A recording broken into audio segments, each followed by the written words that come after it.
Gentili telespettatori, ben ritrovati. La nostra avventura continua a Cornedo Vicentino, partendo in questa nuova puntata da Villa Trissino e dal suo proprietario, Gian Giorgio Trissino, letterato del Cinquecento, nonché mentore e scopritore di Andrea Palladio. Una storia veramente interessante che noi vi racconteremo partendo da qui.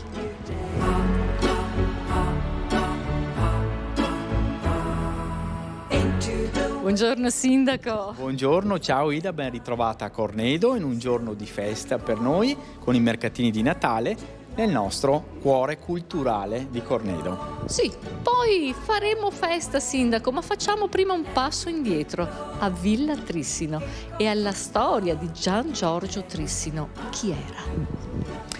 Gian Giorgio Trissino era una figura del Cinquecento, un umanista, un letterato, un filosofo, ma soprattutto il mecenate di Andrea Palladio, che qui amava trascorrere i propri momenti di relax e nelle pause estive. Questa infatti era la residenza estiva di Gian Giorgio Trissino. E vostro gioiello? Il nostro gioiello culturale, il cuore pulsante della cultura cornedese. Ma per parlare di Gian Giorgio Trissino passo la parola all'architetto Giuliano Zaupa. Allora andiamo subito a conoscerlo e ad ascoltarlo.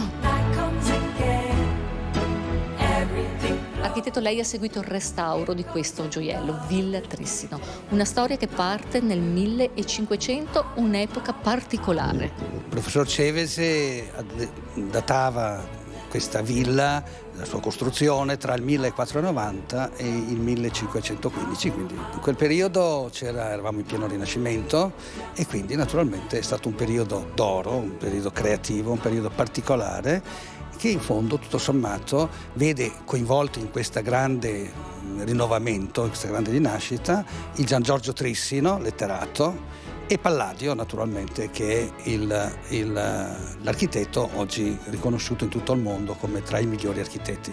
Ma si sa come si sono conosciuti i due? Se avete l'opportunità nel 1500 di andare per le strade di Vicenza, ovviamente potevate incontrare Palladio, allora impegnato o per il teatro olimpico, o per la basilica o per altre costruzioni, tra cui anche Palazzo Chiericati. La villa ha 500 anni ma non li dimostra. Com'è cambiata nel tempo? Quindi nasce come villa padronale dei Trissino, diventa successivamente una scuola elementare, poi scuola media. Durante la guerra è stata occupata, è diventata anche sede di un ospedale militare, per diventare oggi quello che è il punto centrale della comunità di Cornedo, della città di Cornedo, che è appunto il centro culturale, sede della biblioteca, sede di manifestazioni, sede di tutti gli incontri. Sindaco, in queste sale si ospitano varie mostre. Sì, si ospitano varie mostre. Questa per esempio, quella che attualmente è in essere, è una mostra che ripercorre il nostro territorio da parte di quello che era la Vacca Mora, il trenino che da Vicenza arrivava a Cornedo, Valdagno e Requaro e poi è diventata Tranvie Vicentine. Ma altri, Sindaco, sono i luoghi culturali molto emozionali di Cornedo Vicentino. Sì, da adesso ti porto nella chiesa sconsacrata di San Giovanni del 1700, dove durante l'anno anche lì si svolgono molti eventi culturali. Ed eccomi con Giovanni Ambrosini, assessore alla cultura. Buongiorno Giovanni. Buongiorno. Alle nostre spalle Sala San Giovanni, fatalità. Sì, Sala San Giovanni è diventata da qualche anno l'auditorium, la sala polifunzionale di Cornedo Vicentino. È una chiesa di fine Settecento, quindi ha uno stile neoclassico, post-tardo gotico. Era fino agli anni 60 la chiesa cittadina di Cornedo Vicentino. Negli anni 60 poi è stata inaugurata la chiesa nuova, più grande, più adatta alle esigenze di una città che cresceva e si ingrandiva, e è stata abbandonata a se stessa e negli ultimi anni è stata restaurata con l'ausilio del Comune di Cornedo Vicentino, della parrocchia e con un contributo della Regione Veneto. Il centro culturale San Giovanni, detentore però anche di opere importanti.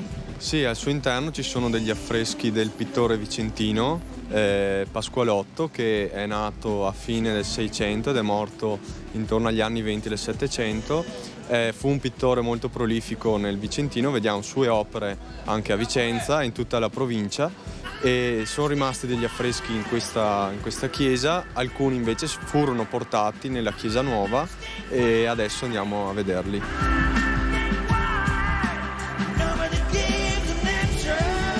Qui nella nuova chiesa trovano collocazione le opere del Pasqualotto. Sì, quando costruirono questa chiesa negli anni 60, come potete vedere è una tipica architettura anni 60, decisero di trasportare dalla chiesa dismessa, la vecchia chiesa San Giovanni Battista, di portare qui le opere. Infatti avete visto nelle immagini prima, ci sono dei punti in cui si vede che mancano dei dipinti. Ecco, questi che vedete ai muri sono le opere del Pasqualotto originali della attuale Sala San Giovanni. C'è in progetto di effettuare delle copie di queste opere e riportare queste originali nella sede originale. Vedete in particolare i 4 evangelisti che sono poste sulla cupola sopra dove c'era in origine l'altare, e si vede chiaramente che queste sono delle opere manieristiche con quindi dei colori molto cupi, simili alle opere del Maganza che si vedono in chiesa a Cereda. Eccoci, da adesso dalla cultura passiamo alle tradizioni, al folklore, facciamo un giro per i mercatini di Natale organizzati dalle nostre associazioni del territorio. Certo, io sento già aria di festa, sento musica, ma sento anche un profumino che arriva là dallo stand degli alpini. Andiamo a vederlo subito. Oh, the weather outside is frightful. Eccoci, stanno uscendo i bambini adesso dal centro San Giovanni. Gli alpini sono pronti con il loro stand e hanno preparato qualcosa di speciale, perché quest'anno si è cambiata la tradizione, vero? Sì. Quest'anno si mangia la polenta onta con gli osei scampai. Hai detto bene? Scampai, sono scappati gli uccelli. Che poi devo dirti che questa polentina è veramente eccezionale, perché prima io un giretto nelle cucine l'ho fatto, piluccato un po' di qua, un po' di là, ed è veramente squisita. Però con cosa si può assaporare? Naturalmente con del buon vino, e non può mancare il formaggio. E poi abbiamo detto che ha un colore diverso, esatto, e che quindi è detentrice questa polenta di un segreto. Esatto, non vorrei che le massaie che adesso magari stanno guardando o che guarderanno vedono questa polenta e cominciano a farla anche loro con l'olio.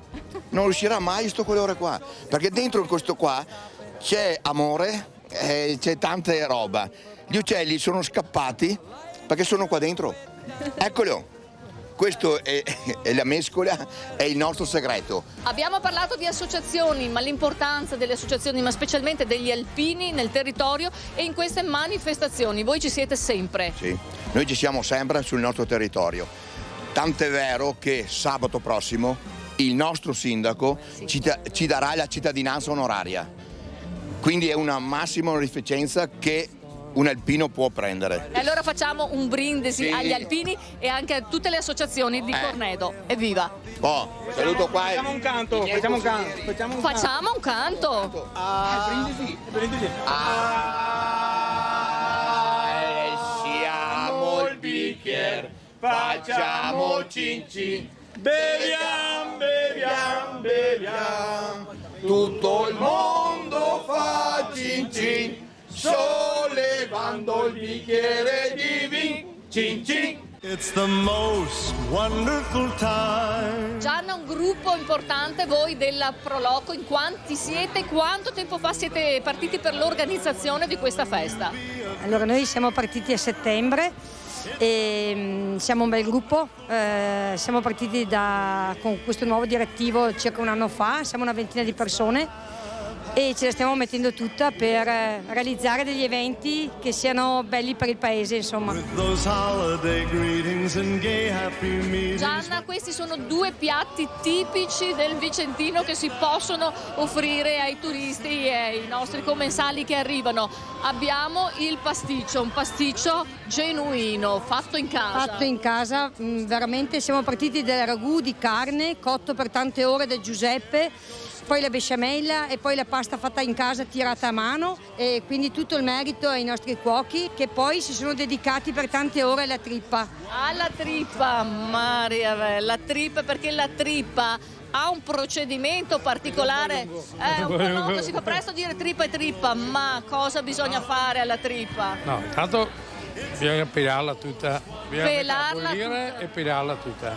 Certo, ed è un lavoraccio. È un lavoraccio. Poi dobbiamo congelarla e poi tagliarla finissima. Ecco qua, adesso si mescola un po' per passare, perché se no si deposita in fondo il sugo. Eccola qua, il ciappa qua. Buonissime. Molto buone. Molto buone.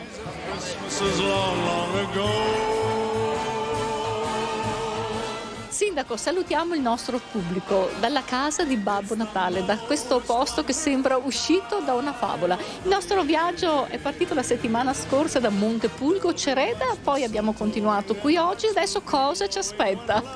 Adesso ti porterò a visitare Spagnago e Muzzolon, altre 2 frazioni ricche di storia, enogastronomia, artigianato e quant'altro. Allora ci diamo un altro appuntamento, io e lei. Certamente. E allora io verrò sicuramente per vedere queste altre 2 frazioni e portare al nostro pubblico a casa le meraviglie di questi territori. Grazie Sindaco e grazie anche a voi, gentili telespettatori, di essere sempre così numerosi in nostra compagnia. Io vi do appuntamento alla prossima puntata di Itinerari Turistici e vi ricordo, se volete rivedere le nostre puntate, potete farlo sul nostro sito www.reteveneta.it nella sezione Produzioni. Grazie, buona serata naturalmente. Vi aspetto alla prossima puntata.